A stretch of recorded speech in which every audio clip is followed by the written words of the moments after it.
हाँ जी, हाँ जी, हाँ जी, हाँ जी, हाँ जी। Good morning everyone. लॉ की पाठशाला में आप सभी का स्वागत है। आई होप आप बहुत सारी मेहनत कर रहे होंगे। थोड़ा सो लिया कर लेना, ऐसा नहीं कि पेपर में जाके सो जाओ, ठीक है।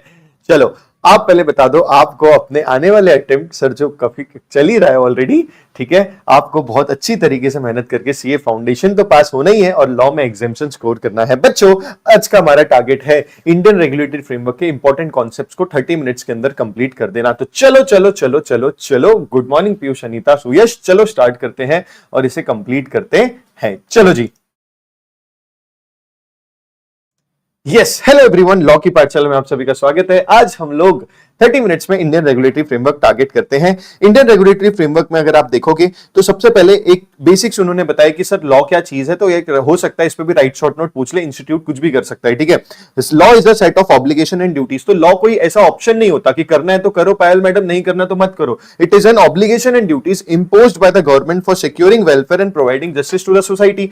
बोले ऐसी ऑब्लिगेशन और ड्यूटीज है जो गवर्नमेंट इंपोज कर रही है। गवर्नमेंट हम लोग ही चुन के लाते हैं, तो गवर्नमेंट इंपोज कर रही है हम पे कि भैया आपको हमारे देश में रहना है तो ये फॉलो करना पड़ेगा। और ये क्यों कर रही है? सो दैट वेलफेयर और जस्टिस प्रोवाइड की जाए सोसाइटी में। आजकल अगर लॉ नहीं रहेंगे ना तो गड़बड़ हो जाएगी, आप तो समझ ही सकते हो। नाउ इंडिया लीगल फ्रेमवर्क, अगर हम इंडिया के लॉ की बात करें तो उसमें बहुत सारी चीजों का बहुत सारी चीजें इंपॉर्टेंट हो जाती है, because it reflects what social, political, economic and cultural. बहुत सारे एक्सपेक्ट्स होते हैं कंट्री में, उसमें सबसे मेजर होते हैं social, political, economic and cultural. तो जब भी लॉ बनेगा ये चारों एक्सपेक्ट्स को देखा जाएगा, बिकॉज हमारी जो कंट्री है it has various religions and and aspects of vast, and हमारी कंट्री बहुत डाइवर्सिफाइड भी है, अलग अलग स्टेट है, अलग अलग कल्चर है। तो ये सब फैक्टर्स को कंसिडर किए करके लॉ का फ्रेमवर्क बनता है। तो सबसे पहले what is law? It is a set of obligation and duties. It is a set of obligation duties for securing welfare and providing justice. दूसरा, India's legal framework reflect what social, economic, political and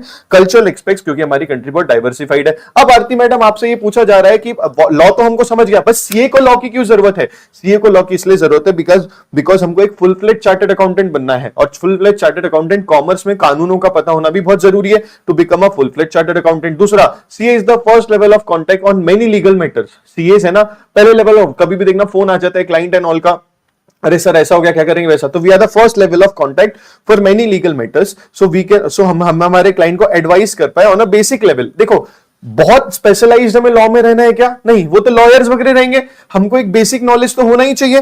तो इन्होंने बोला first level of contact है on many legal matters, so we should possess knowledge of law, so that we can advise our management and clients on legal matters at a basic and threshold level. Clear है जी? Yes. I'm sorry.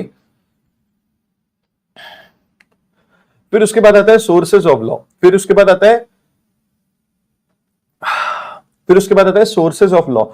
हमें अगर law को देखना है तो किधर किधर जाना पड़ेगा। What are the sources of law? सबसे पहले आएगा कॉन्स्टिट्यूशन, फिर आएगा स्टैट्यूट्स, फिर आएगा पार्लियामेंट एंड स्टेट असेंबलीज, और आएगा प्रेसिडेंट और the judicial decisions of various court, and in सब cases establish customs and usages. हमारे देश का जो कॉन्स्टिट्यूशन है उसके आधार पर ही, उसके फ्रेमवर्क के अंदर ही लॉ बनता है। ऐसा कोई भी लॉ नहीं बन सकता जो हमारे कॉन्स्टिट्यूशन को ओवररूल करे। तो पहला सोर्स है कॉन्स्टिट्यूशन।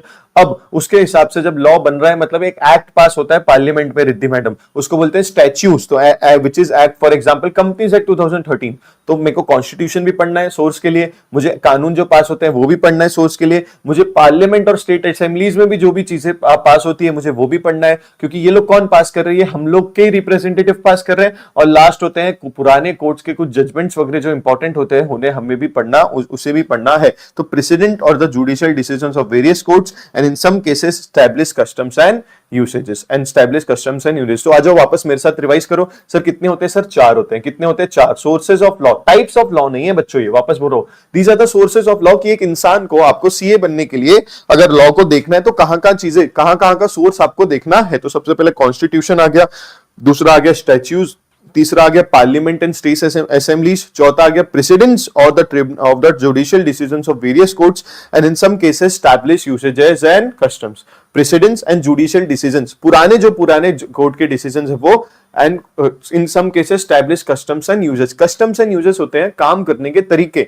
कस्टम्स एंड यूसेजेस का मतलब होता है काम करने के तरीके। सर ये क्या होता है? देखो जी, कभी कभी क्या होता है ना, लॉ जब नहीं था तो लोग अपने ट्रेडिशनल प्रैक्टिस के दौरान कुछ किए जाते थे, जैसे अभी पगड़ी पे पहले जमीनें मिली जाती थी, ठीक है, वो अभी भी मानना पड़ेगा उनको। क्यों? क्योंकि पहले उससे रिलेटेड कानून नहीं था, लोन लोगों ने अपने हिसाब से उस पर काम किया है, ठीक है जी। फिर उसके बाद आता है एक हिस्ट्री क्या रही है हमारे लॉ की, इसको एक बार रीड करके चले जाना। 1935 में गवर्नमेंट ऑफ इंडिया एक्ट पास हुआ।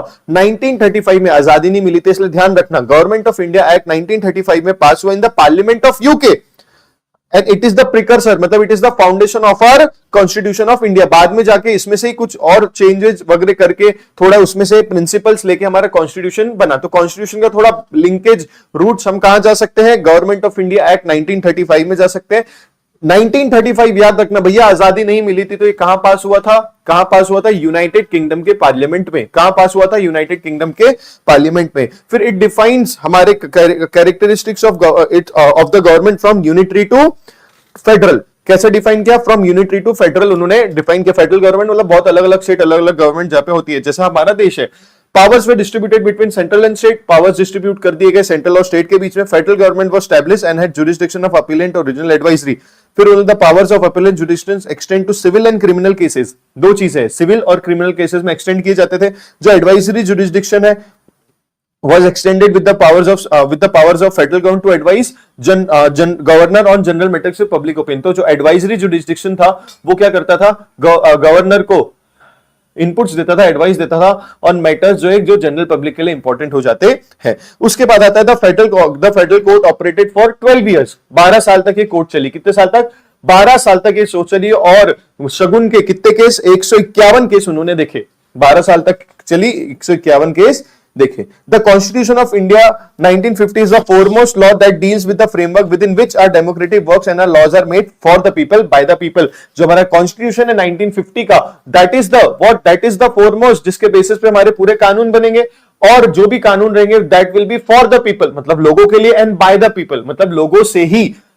कैसे? क्योंकि कानून कौन पास करेगा? पार्लियामेंट में। पार्लियामेंट में कौन लोग बैठे हैं? जो हम लोगों ने चुन के उनको भेजा है। इसलिए voting is very important right, and it is also something which you should exercise wisely. बहुत सोच समझ के आपको वोट देना चाहिए, क्योंकि हमारे रिप्रेजेंटेशन के हिसाब से ही for the people by the people वाले लॉज बन रहे हैं जो कॉन्स्टिट्यूशन के फ्रेमवर्क के अंदर होने वाले हैं। उसके बाद the constitution also provides for and protect certain fundamental right of it is also laid on the fundamental duties as well as the power and duties of central and state. तो constitution में rights distribute कर दिए central और state को, और उनके powers और duties बता दिए। तो इन्होंने बोला the laws in India are interconnected. For example GST, because हमारे अलग अलग स्टेट है, hybrid it forming a hybrid legal system. तो एक दूसरे से क्या है? इंटरकनेक्टेड है। इसका एग्जांपल बहुत अच्छा है जीएसटी। फिर आता है the people who wrote the constitution decide to divide the law making power between central and state. जो सेंट्रल को पावर्स मिले उसमें सेंट्रल लॉ बनाती है, जो स्टेट को पावर्स मिले उसमें स्टेट लॉ बनाती है। इसलिए 3 लिस्ट बनी गई, जिसमें एक हो गई सेंट्रल लिस्ट, जो मैटर्स पे सेंट्रल गवर्नमेंट के डिसीजन, सेंट्रल गवर्नमेंट के पास पावर है। एक हो गई स्टेट लिस्ट, जो मैटर्स पे स्टेट गवर्नमेंट के पास पावर है। और एक हो गई कॉन्करेंट लिस्ट, जो गवर्नमेंट पे, या जॉइंट लिस्ट, जो दोनों गवर्नमेंट के पावर्स होती है। जैसे हमने यहाँ पे एग्जांपल उन्होंने दे दिया था। डिपेंडिंग ऑन द लिस्ट आपको देखना पड़ेगा कि सेंट्रल काम करेगी कि सेंट्रल लॉ बनाएगी कि स्टेट लॉ बनाएंगी। Income tax is a central subject, so throughout India we have only one law for income tax which is implemented by the central government through the ministry of finance. Matters जो central government as well as state government can pass law, levy of stamp duty is such as an, ये इसके examples है, clear है जी? Yes sir. Other key points, India is a parliamentary democracy. India is a parliamentary democracy. We have constitution with its basis and sources of all laws. We elect a representatives parliament जो वो करते हैं. These representatives of the people make in the parliament as state assembly as they may be. So parliament is the ultimate law making body. The law passed by parliament may apply through all portion of India, but whereas जो state legislature मतलब विधानसभा law पास करती है वो particular state में ही लगता है। अब ये इंपॉर्टेंट आ गया, इसको ध्यान से देना। The process of making law कैसे बनता है? The process of making law, सबसे पहले एक क्या होगा? When a law is propose in parliament it is called a bill. जब लॉ प्रपोज होता है पार्लियामेंट में उसको क्या बोला जाता है? बिल बोला जाता है। So when the law is propose in parliament it is called bill. When a law is propose in parliament Riddhi it is called bill. जैसे ही after discussion and debate law pass कहां होगा? लोकसभा में। पहले कहां पास होगा? लोकसभा में। लोकसभा के बाद कहां पास होगा? राज्यसभा में। फिर क्या पास होगा? राज्यसभा में। राज्यसभा में पास होने के बाद हमारे प्रेसिडेंट का उसमें सिग्नेचर लगेगा, जिसको बोलते हैं it has to obtain the assent of the president of India. फिर उसके बाद बोलते हैं प्रेसिडेंट ने भी बोल दिया, जैसे ही प्रेसिडेंट ने हो गया तो ये फाइनल हो गया। अब इसको बताना है लोगों को, तो व्हाट्सएप तो करेंगे नहीं, फोन तो नहीं करेंगे, तो एक ऑफिशियल गैजेट ऑफ इंडिया होता है, नोटिफिकेशन आता है जहां पे इसको सबको बताया जाता है। और सर ये कब से लागू होगा? वो नोटिफिकेशन में जो इफेक्टिव डेट रहेगी उस दिन से वो लागू होने वाला है। वापस से, when a law is proposed in parliament, क्योंकि parliament is the ultimate law making body, तो जब वो पार्लियामेंट में पास होता है, प्रपोज किया जाता है, ड्राफ्ट लॉ प्रपोज किया जाता है, उसको बिल बोला जाता है। क्या बोलते हैं? बिल। तो सबसे पहले पार्लियामेंट में प्रपोज होकर उसको bill, then it is passed in Lok Sabha, then it is passed in Rajya Sabha, then the assent of taken of the president, then it is notified in the official gazette of India notification में। The law will become applicable from the date mentioned in the notification as the effective date। जो notification है उसमें effective date दी गई रहेगी और उस दिन से वो लॉ इफेक्टिव हो जाएगा। क्लियर है? एक और बार रिवाइज करा देता हूं, the process of making law. मेरे साथ बोलना, घर पे बैठे हो चिल्ला के बोलो, एग्जाम का टाइम है कोई नहीं मारेगा, लाइब्रेरी में बैठे तो मत चिल्लाना, साथ में थोड़ा थोड़ा स्क्रिबल कर लेना। प्रोसेस ऑफ मेकिंग लॉ में जब भी ड्राफ्ट बिल आता है, कहां पे? पार्लियामेंट में ड्राफ्ट लॉ आता है, पार्लियामेंट में उसको बिल कहा जाता है। After discussion and debate it is pass in Lok Sabha, Lok Sabha के पास हो जाता है हमारे राज्यसभा में, राज्यसभा के पास हो जाता है हमारे पास जाता है हमारे प्रेसिडेंट के, तो असेंट ऑफ द प्रेसिडेंट के लिए, then it is notified in the official gazette of India, then उसके बाद the law will become applicable from the date mention in the notification as the effective date, from the date mention in the notification as the effective date. Clear है जी? Yes sir. फिर आएगा types of law. कितने types of law है? तो हमें चारों सी याद रखना है। ठीक है, सी तो आपको याद रह गई है ना, सी तो याद आपको रहेगी। ठीक है, तो आपको 4 सी याद रखना है, criminal law, civil law, common law और कॉन्स्टिट्यूशन से बना प्रिंसिपल ऑफ नेचुरल जस्टिस। तो ये पी से स्टार्ट होता है बट कॉन्स्टिट्यूशन ही इसको बेस बनाते हैं, इसलिए मैं कॉन्स्टिट्यूशन से बना प्रिंसिपल ऑफ नेचुरल जस्टिस ऐसे बोलूंगा। तो types of law is also an important question, तो ध्यान देंगे। टाइप्स ऑफ लॉ में 4 सी है। पहला क्या है? क्रिमिनल लॉ, फिर है सिविल लॉ, फिर है कॉमन लॉ, फिर है principle of natural justice. Sir what is criminal law? Criminal law ऐसे लॉज होते हैं जो pertaining to violations of rule of public और पब्लिक रॉन्ग्स, जो हम लोगों के साथ कुछ गलत कर रहे हैं, कुछ ऐसी एक्टिविटी कर रहे हैं जो लोगों को नुकसान पहुंचा रही है, वो क्रिमिनल लॉज के अंदर आ जाता है। इंडियन पीनल कोड और क्रिमिनल प्रोसीजर कोड, ये 2 इंपॉर्टेंट चीजें यहां पर है, Indian penal code and criminal procedure code. Indian penal code 1860 define करता है the crime, its nature and punishment. Indian penal code 1860 define करता है its the crime, its nature and punishment. Criminal procedure code exhaustive procedure. देखो 2 चीजें होती है, पहले तो ये बताना कि ये पनिशमेंट है, इतना पैसा तुमको भरना पड़ेगा, ये तुम्हारा अपराध है, ये इतना पैसा और इसकी भरना पड़ेगा, ये तुम्हारी पनिशमेंट है। तो ये इंडियन पीनल कोड बताएगा। ये कौन बताएगा? इंडियन पीनल कोड 1860 बताएगा।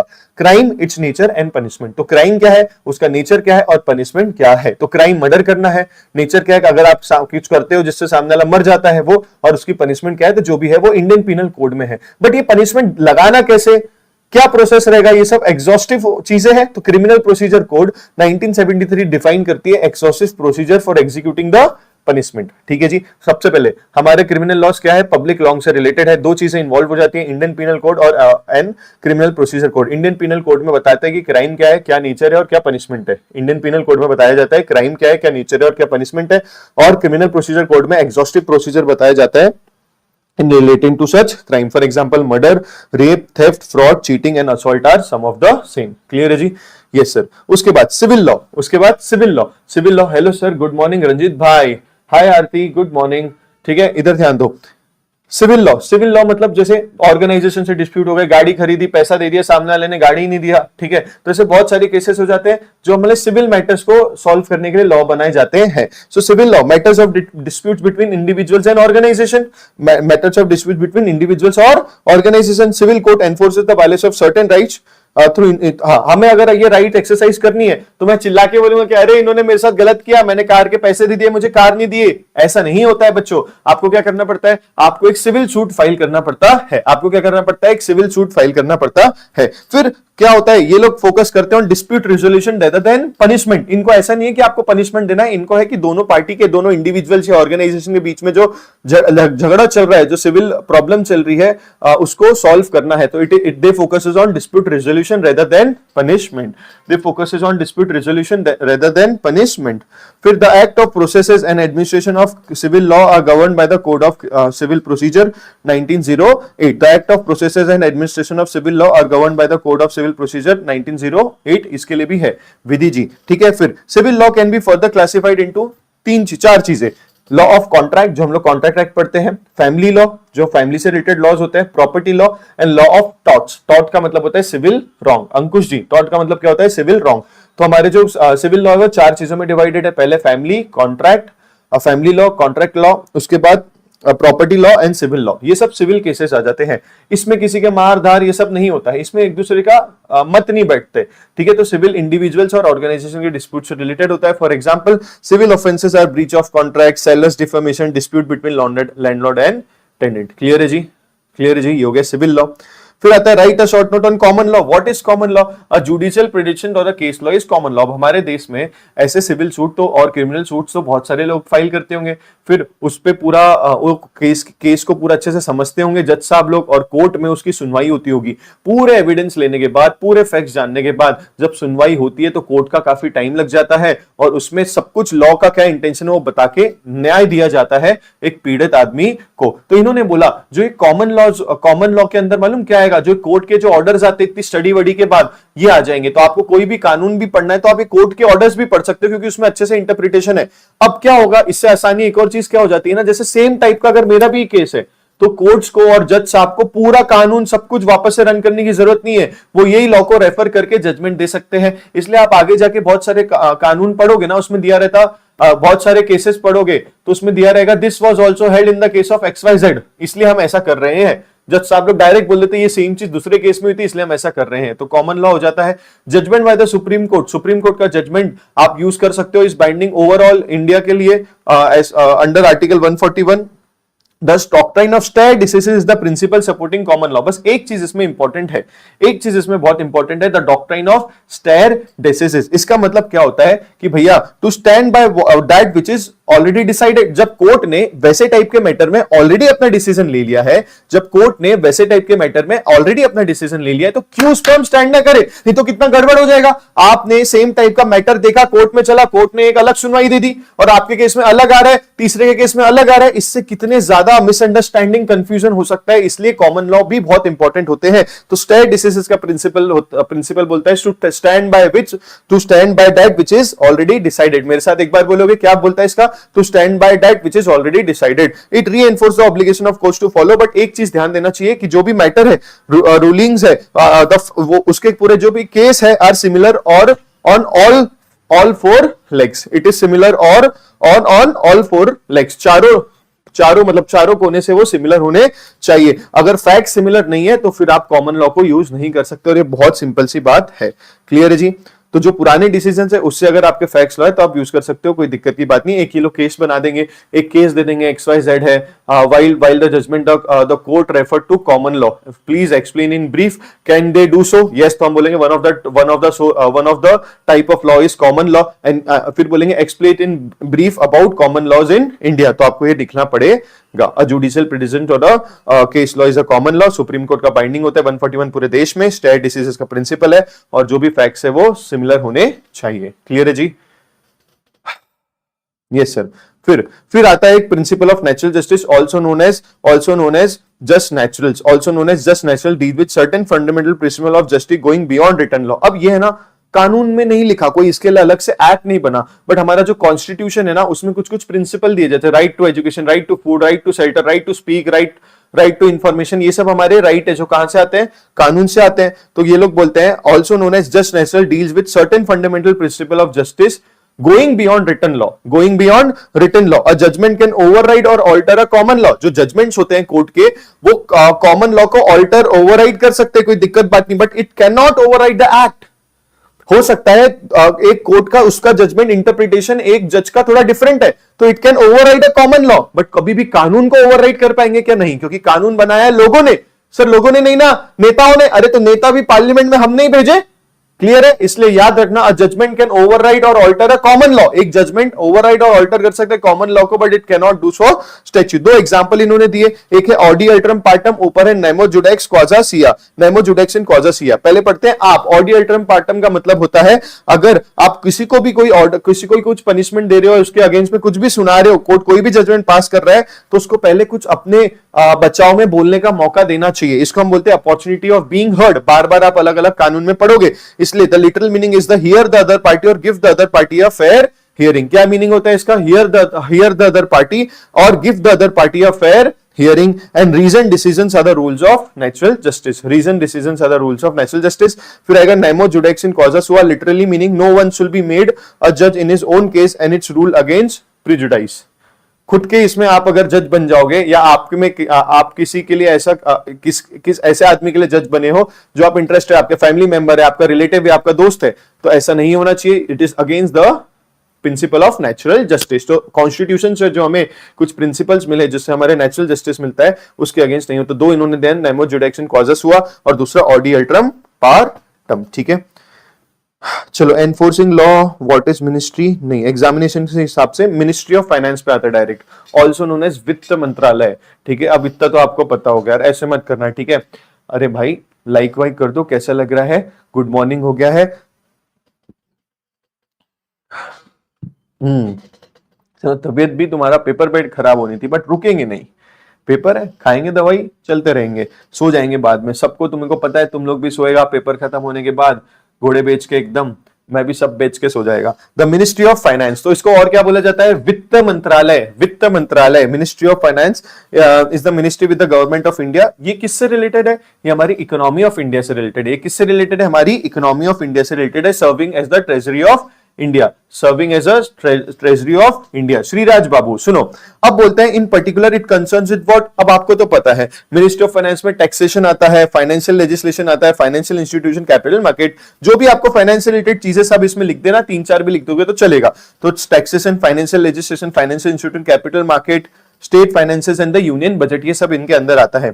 एज अ चार्टर्ड अकाउंटेंट हमारी day to day activities affect हो जाती है, जो भी मिनिस्ट्री की प्रोक्लेमेशंस है किस डायरेक्शन में वो सोच रही है। तो as a chartered accountant many of our day to day work life will be impacted by this ministry and its proclamation. तो एज अ चार्टर्ड अकाउंटेंट हमारे बहुत सारे डेली की चीजें अफेक्ट होती है मिनिस्ट्री और उसके प्रोक्लेमेशंस से। The ministry is so important that many ministers have prefer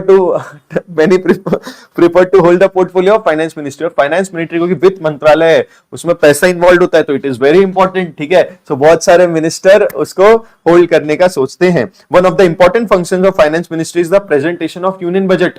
एक बहुत इंपॉर्टेंट फंक्शन जो साल में यूनियन बजट आता है, इट्स वेरी इंपॉर्टेंट। और ये इसका इंतजार रहता है सबको, हम जैसे प्रोफेशनल्स को भी और एक कॉमन पब्लिक को भी। This annual event is eagerly awaited by professionals and the common man as it provides for the rates of taxation and budget allocation for ensuring year. वापस से एक बार आपको रिवाइज करा देता हूं, मिनिस्ट्री ऑफ फाइनेंस, एक और बार आपको रिवाइज कर देता हूं। मिनिस्ट्री ऑफ फाइनेंस, इसको क्या बोलते हैं, वित्त मंत्रालय। इसको क्या बोलते हैं, वित्त मंत्रालय। हमारे देश के गवर्नमेंट ऑफ इंडिया के अंदर आता है। इकोनॉमी और ट्रेजरी से इंडिया से रिलेटेड फाइनेंस की कुछ कुछ चीजें में होता है। डे टू डे एक्टिविटीज एक सीए की बहुत अफेक्ट होती है इससे। उसके बाद बहुत सारे मिनिस्टर्स प्रेफर करते हैं ministry because it is so important and union budget is one of the very major event. फिर उसके बाद बोलते हैं प्रोमिनेंट फाइनेंस मिनिस्टर हमारे देश के क्या है, who presented the maximum number of union budget as finance minister. ठीक है जी, तो इन्होंने बोला maximum number of union budget किसने प्रेजेंट करे, तो अपन इसको कैसे याद रखे, सबसे बूढ़े तो 10 मुरारजी देसाई, श्री मुरारजी देसाई 10। अब सबसे कम में बम छोटे 6 श्री डॉक्टर मनमोहन सिंह, श्री डॉक्टर मनमोहन सिंह 6 बार। तो इन्होंने पहले श्री मुरारजी देसाई 10 बार, डॉक्टर मनमोहन सिंह जी 6 बार। फिर आते सबसे अलग पी चिदम्बरम 9 बार, पी चिदम्बरम यूनिक। फिर 8 है कौन, हमारे प्रणब मुखर्जी और यशवंत सिन्हा। पहले तो आप पांचों नाम याद रखना, ठीक है। वो क्या नाम है, श्री मुरारजी देसाई, पी चिदम्बरम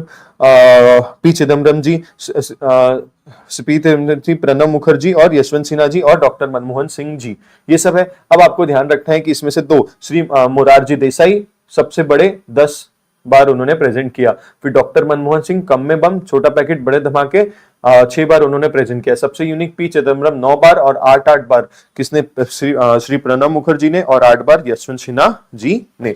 अब department of ministry of finance में आते हैं आई फ्री में पाप। Department of ministry of finance में आते हैं आई फ्री में पाप, जहां पे आई होता है डिपार्टमेंट ऑफ इन्वेस्टमेंट, एफ होता है डिपार्टमेंट ऑफ फाइनेंशियल सर्विसेज। आप ये भी कर लोगे ना, आपको याद आएगा एग्जामिनेशन तो इन्वेस्टमेंट, फाइनेंशियल सर्विसेज, रेवेन्यू, जब रेवेन्यू है तो एक्सपेंडिचर भी होगा, इकोनॉमिक अफेयर्स तो expenditure, economic department of revenue, department of expenditure, department of economic affairs. फिर आएगा पाप, department of public asset management और department of public enterprise, public asset management और पब्लिक इंटरप्राइज। अब इसमें आप लिख सकते हो कि कॉन्स्टिट्यूशन कौन है, apex controlling, Indian revenue services, audit, accounts, civil accounts और कॉस्ट मैनेजमेंट। फिर आता है एमसीए, ठीक है, आप लोग देख सकते हो। फिर आता है मिनिस्ट्री ऑफ होम अफेयर्स, फिर आता है वर्ली ministry of home affairs. Ministry of home affairs कौन, इसको क्या बोला जाता है, गृह मंत्रालय। मिनिस्ट्री ऑफ होम अफेयर्स को और क्या बोला जाता है बच्चों, गृह मंत्रालय। आपने न्यूज वगैरह में बार बार गृह मंत्रालय सब सुना होगा। So it is also known as गृह मंत्रालय। It is an interior ministry, home affairs अपने घर के अफेयर्स है भाई, तो इंटीरियर मिनिस्ट्री है which is responsible for internal security and domestic policy. जो हमारे डोमेस्टिक पॉलिसीज है और इंटरनल सिक्योरिटी है उसके लिए रिस्पॉन्सिबल हो जाती है। The home minister is headed by the home ministry is headed by the union minister of home affairs, जो अभी एट दिस पॉइंट ऑफ क्या है, mister Amit Shah ji. Department of ministry of home affairs में 5 चीजें आ जाती है। हमारे मैप्स को आप याद रखना, department of border, department of अलग अलग स्टेट है तो डिपार्टमेंट ऑफ स्टेट, अलग अलग स्टेट में अलग अलग लैंग्वेज तो डिपार्टमेंट ऑफ लैंग्वेज। फिर हमारे स्टेट में सिक्योरिटी भी लगती है तो डिपार्टमेंट ऑफ सिक्योरिटी। एक होता है होम अफेयर्स है तो डिपार्टमेंट ऑफ होम यहाँ पे आ जाता है, ठीक है जी। और डिपार्टमेंट ऑफ जम्मू कश्मीर ने लगता है तो department of border management, internal security, home, language और स्टेट। और department of Jammu Kashmir and Ladakh affairs. अब इसके रिलेटेड आपने मेरी रील भी देखी होगी, मैंने मैप से भी पढ़ा दिया, और ये नहीं आया तो क्या हुआ, क्या आएगा फिर तुमको, ठीक है। अच्छे से लिख के आना, वापस से बोल रहा हूं, मैप को याद रखना। बॉर्डर है हमारे मैप में तो डिपार्टमेंट ऑफ बॉर्डर, फिर अलग अलग स्टेट है डिपार्टमेंट ऑफ स्टेट, अलग अलग स्टेट के अलग अलग language department of language. Security भी लगती है, जब मोदी जी चलते हैं तो department of internal security. Home affairs है तो डिपार्टमेंट ऑफ होम तो हो गई होगा, और हमने जो किराए से बाजू वालों को जगह दी है तो department of Jammu Kashmir and Ladakh affairs यहाँ पे आ जाएगा। फिर उन्होंने बोला sir department of official language में भी 3 है। एक पहला क्या है, सेंट्रल ट्रांसलेशन ब्यूरो, जो ट्रांसलेशन वगैरह की सर्विसेज हमें गवर्नमेंट को प्रोवाइड करती है। फिर आता है ट्रेनिंग इंस्टीट्यूट फॉर हिंदी, तो सेंट्रल हिंदी ट्रेनिंग इंस्टीट्यूट। और एक आता है जो जनगणना के लिए होता है, डायरेक्टरेट ऑफ सेंसस ऑपरेशन, ठीक है जी। Yes, ministry of law and justice आप रीड कर लेना। RBI, reserve bank of India. ये आरबीआई क्या है, तो इंडिया का एक सेंट्रल बैंक है, reserve bank of India. So Indian central bank and regulatory body responsible for regulation of Indian banking system. जितने भी बैंक्स रेगुलेट काम करते हैं उनको कौन रेगुलेट करता है, आरबीआई रेगुलेट करता है। तो RBI what, India central bank and regulatory body. ये रेगुलेटरी बॉडी खुद भी एक आरबीआई एक बैंक है, डेफिनेटली वो सर्विस डायरेक्ट लोगों को बहुत कम प्रोवाइड करता है, तो it is a bank, but also most importantly it is a regulatory body जो पूरे इंडियन बैंकिंग सिस्टम को रेगुलेट करता है। ये देखो मैं ओवरऑल बताऊं, फिर ये देखो ये ओनरशिप आता है मिनिस्ट्री ऑफ फाइनेंस के अंदर, ये भी मिनिस्ट्री ऑफ फाइनेंस के अंदर ही आता है। It is responsible for the control issue and maintaining supply of Indian rupee. इसके पास रिस्पॉन्सिबिलिटी है कंट्रोल करना, मेंटेन करना और सप्लाई करना इंडियन रुपी जो हम लोग पैसा यूज करते हैं। It also manages countries main payment system and works to promote its economic development. ये क्या मैनेज करते हैं, कंपनी के मेन पेमेंट सिस्टम और वर्क करते हैं उसके इकोनॉमिक डेवलपमेंट के लिए। अब इसका एक बहुत स्पेशलाइज्ड बैंक है, भारतीय रिजर्व बैंक मुद्रण, बैंक नोट मुद्रण। जैसे नोट आएगा मतलब स्पेशलाइज्ड डिवीजन है नोट प्रिंटिंग में, तो भारतीय रिजर्व बैंक, आपको याद रखना, रिजर्व बैंक याद रखना, भारतीय इंडिया की जगह भारतीय लगाना है, तो Bharatiya Reserve Bank Note Mudran is a specialised division of RBI through which it prints and mints Indian currency notes. क्या करती है, प्रिंट करती है और मिंट करती है Indian currency note in 2 of its currency printing presses. एक है कहां पे, एक है नासिक में और एक है देवास में। एक है कहां पे, एक है नासिक में और एक है देवास में। 2 प्रिंटिंग प्रेसेस है, एक है नासिक में और एक है देवास में, ठीक है। नासिक वेस्टर्न पार्ट में आ जाता है, देवास सेंट्रल मध्य प्रदेश में। RBI established the National payment corporation of India as one of the specialised division to regulate the payment settlement systems in India. आप अगर कहीं पे भी फोन पे, गूगल पे, पेटीएम कुछ भी करो तो आखिर में एक लोगो है ना, नेशनल पेमेंट कॉर्पोरेशन का भी होता है, बिकॉज यही पूरे सेटलमेंट प्रोसेस वगैरह को देखते हैं। तो स्पेशलाइज्ड डिवीजन क्या है, नेशनल पेमेंट कॉर्पोरेशन। फिर आता है deposit insurance and credit corporation. इन्होंने एक बहुत अच्छी चीज भी बनाई है, क्या है, deposit insurance and credit corporation, नाम में ही है, याद रखना, deposit insurance and credit guarantee corporation. Deposit insurance मतलब जो दूसरे बैंक डिपॉजिट लेते हैं उनके लिए इंश्योरेंस ये प्रोवाइड करते हैं, और क्रेडिट अगर चाहिए कोई दूसरे बैंक को तो उनके लिए गारंटी देते हैं। वो established by RBI as one of the specialised division for the purpose of providing insurance of deposits, providing insurance for deposits and guaranteeing of credit facility to all Indian banks. और credit facility provide करते हैं all Indian banks को। वापस से ठीक है, एक बार आपको और रिवाइज कराते हो, रिजर्व बैंक ऑफ इंडिया। एक बार आपको और रिवाइज करा देता हूं, रिजर्व बैंक ऑफ इंडिया। सबसे पहले आएगा क्या, इंडिया सेंट्रल बैंक है, responsible for what, regulation of Indian banking system. Responsible for what, regulation of Indian banking system. It is the under the ownership of ministry of finance के अंदर ही आता है। इनका they maintain control issue and maintain the supply of money also. फिर it manages the payment system of India also for economic development. इनका एक specialised division है भारतीय रिजर्व बैंक नोट मुद्रण। क्या है एक स्पेशलाइज्ड डिवीजन, भारतीय रिजर्व बैंक नोट मुद्रण। भारतीय रिजर्व बैंक नोट मुद्रण है जो प्रिंट करते हैं notes in INR and two of its currently printing presses, जो नासिक में है, और दूसरा देवास में है। तीसरा फिर आता है RB establish up national payment corporation of India is one of the specialised division to regulate the payment and regulate payment system in India. तो इन्होंने क्या स्टेब्लिश किया, एक भारतीय रिजर्व बैंक नोट मुद्रण जो दो अपना प्रिंटिंग करता है, और एक और स्टैब्लिश किया नेशनल पेमेंट कॉर्पोरेशन। क्या एक और स्टैब्लिश किया नेशनल पेमेंट कॉर्पोरेशन, जो regulate payment and settlement system India में देखते हो। लास्ट एक और उनकी एजेंसी है deposit insurance and credit guarantee corporation. हाय हाय फिर आता है insolvency and bankruptcy board of India, IBBI. Insolvency से रिलेटेड जो डील करती है अपना, अगर आप ये इसमें चार्ट बनवाया होगा, हाँ। अब क्या होता है, जब भी एक कंपनी का दिवालिया निकलता है तो उसके लिए एक अपॉइंट किया जाता है इंसॉल्वेंसी प्रोफेशनल्स। तो इंसॉल्वेंसी प्रोफेशनल क्या करते हैं, कंपनी के पूरे एसेट्स लेता है, उसको बेचता है, जो लाइबिलिटी है उसको चुकाता है। अब जब भी ये इंसॉल्वेंसी का जो भी काम कर रहा है उसको बहुत सारी इंफॉर्मेशन मिलती है, वो इंफॉर्मेशन एक यूटिलिटी है, इंफॉर्मेशन यूटिलिटी वहां पे डाल देता है। नाउ कोई भी एरा गहरा नत्तू गहरा इंसॉल्वेंसी प्रोफेशनल बन सकता है क्या? नहीं बच्चों, एक प्रोफेशनल बन सकता है। और ये प्रोफेशनल अपॉइंट कौन करता है? Insolvency professional agency. कौन अपॉइंट करता है? Insolvency professional agency. तो और उसके बाद will sell assets and distribute, और इनको पूरा का पूरा ये प्रोसेस कौन देखता है? Insolvency bankruptcy board of India. वापस से insolvency bankruptcy board of India ये बोलता है कि जब भी कोई कंपनी का दिवालिया निकलता है तो उसके असेट्स को बेचा जाता है, उसकी लाइबिलिटीज को चुकाया जाता है। इसके लिए हम एक इंसॉल्वेंसी प्रोफेशनल्स को, दिवालिया का मतलब होता है इंसॉल्वेंसी, तो उसके लिए आप इंसॉल्वेंसी प्रोफेशनल को अपॉइंट करते हैं। इंसॉल्वेंसी प्रोफेशनल जो भी इंफॉर्मेशन इंसॉल्वेंसी के दौरान मिलता है वो डाल देता है इंफॉर्मेशन यूटिलिटी में। अब कोई भी गहरा न तो रहेगा नहीं, तो इंसॉल्वेंसी प्रोफेशनल एजेंसी इसको अपॉइंट करती है। अब वापस अपन इस पे आते हैं। तो insolvency bankruptcy board of India क्या है? It is a regulator for overseeing insolvency professional. ये सब कौन देखता है पूरा process? Insolvency bankruptcy board of India is overseeing insolvency proceedings and entities like insolvency professional agency, insolvency professionals and information utility. इसमें important ये it covers individual companies, LLP, partners and partnership firm, सब इसमें आ जाएगा। Individual companies, LLP, partners or partnership firm. The new code will speed up the resolution process in the country. It attempts to simplify the process of insolvency and bankruptcy proceedings. ये क्या attempt करते हैं? To simplify the process of insolvency and bankruptcy proceeding. It handles the case using two tribunals like NCLT, National Company Law Tribunal and Debt Relief Tribunal. वो diagram देखना, उसमें से बहुत सारी चीजें हो जाएगी। फिर आता है structure of Indian judicial system. ये इंपॉर्टेंट है for DIP, regulation of interpretation of act and court, dispute resolution, और P, promotion of its fairness. तो क्या है? DIP, dispute resolution, I, interpretation of the acts and courts, और P आता है P, promotion of fairness. इसका hierarchy क्या है? Supreme Court, high court and district court. इसका क्या हायरार्की है? Supreme Court, high court and district court, ये इसकी हायरार्की होती है। इसमें से Supreme Court, high court, district court एक एक बार आप देख लो। Supreme Court is the apex body, special 26 में याद रखना। तो Supreme Court is the apex body, 26 जनवरी 1950 में आया था। 1950 26 जनवरी। आर्टिकल आ गया 126 आएगा। Chief justice of India is the highest authority, article number 126 के हिसाब से। तो स्पेशल 26 याद रखना, सुप्रीम कोर्ट आएगा तो आपको डेट्स के लिए याद रहेगा। 26 जनवरी 1950 को आया, ठीक है। फिर उसके बाद उन्होंने बोला the chief justice of India is the highest authority as per article 126। The principal bench of supreme court consist of 7 members but including the chief justice of India. जो प्रिंसिपल बेंच है उसमें 7 मेंबर्स होते थे पहले, but क्योंकि number of cases बढ़ गए हैं उसको मिला के 34 कर दिया, including chief justice of India. Presently the number has increase to 34 including the chief, and individual can seek relief in the supreme court by writing a writ petition. कभी कभी क्या होता है ना, कुछ मैटर पे हमें बहुत जल्दी सुनवाई लगती है, तो जो भी इंडिविजुअल है वो can seek relief in the supreme court by writing a writ petition under article 32। वापस एक बार रिवाइज करा देता हूँ। ये अपेक्स कोर्ट है, 26 जनवरी 1950 में आया था। Chief justice of India highest authority रखता है आर्टिकल 126 के हिसाब से। आर्टिकल 1 के हिसाब से द प्रिंसिपल बेंच में 7 मेंबर्स होते थे including chief justice of India, but वो बढ़ के अब कितने हो गए? 34 हो गए हैं, और हम रिट पिटीशन फाइल भी कर सकते हैं। फिर आता है हाई कोर्ट, ये हाईएस्ट कोर्ट ऑफ अपील है इन अ स्टेट। फिर बोलता है आर्टिकल नंबर 214 की हर स्टेट में हाई कोर्ट होना चाहिए।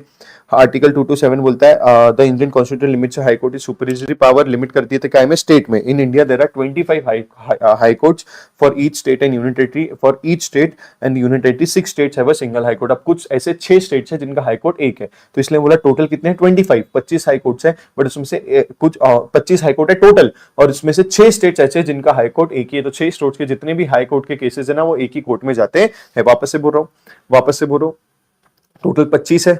टोटल 25 है for each state and union territory, और कुछ ऐसे स्टेट है 6 स्टेट जिनका सिंगल हाई कोर्ट है। द ओल्डेस्ट हाई कोर्ट कहां पे था? कोलकाता में था। द ओल्डेस्ट हाई कोर्ट कहां पे था? कोलकाता में, ठीक है। फिर आता है district court, below high court आ जाते हैं। हायरार्की क्या थी? सुप्रीम कोर्ट, हाई कोर्ट और डिस्ट्रिक्ट कोर्ट। तो बिलो हाई कोर्ट क्या आ जाता है?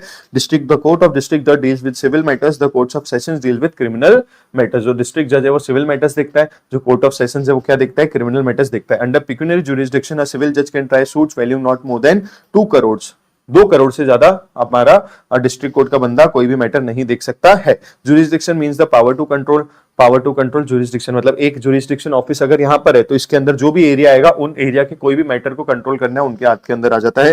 Courts get territorial jurisdiction, courts को टेरिटोरियल जुरिसडिक्शन मिलता है। फॉर एग्जांपल एक कोर्ट है तो उसमें बता दिया गया आपका दायरा decision making in particular area में आने वाले केसेस में होने वाला है, उसको बोलते हैं territorial jurisdiction. Cases are decided based on the local limits within the parties reside और the property under disputed is situated. तो केस डिसाइड होता है वही लिमिट्स के हिसाब से। तो below high court district the courts of district जज deal with civil matters and court of sessions, तो सीएस देखता है क्रिमिनल मैटर्स और डिस्ट्रिक्ट डीजे देखता है सिविल मैटर्स।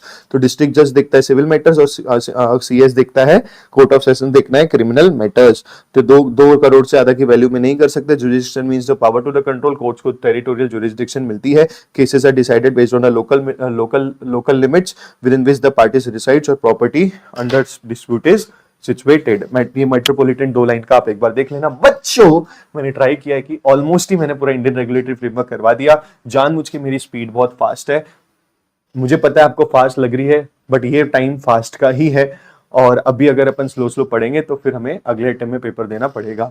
इससे मेरे गले में तो बड़ी तकलीफ होती है, बट दिल में बड़ी सुकून मिलता है कि कम टाइम में मैं आपका इतना कवरेज करवा पा रहा हूँ। मिलते हैं नेक्स्ट सेशन में। अच्छा लगा तो कमेंट बॉक्स में जरूर बता देना। Bye bye guys, take care, all the best. मेहनत करते रहो। मेरी मेहनत तो अभी 30% है, 70% आपकी सेल्फ स्टडी वाली है। Bye, take care, all the best, keep smiling. Worli, Shriraj, Ankush, Vidhi, Ranjeet, Riddhi, Aarti, Aanchal, Arvind, Payal, Suyash, Anita, Piyush, bye bye, take care.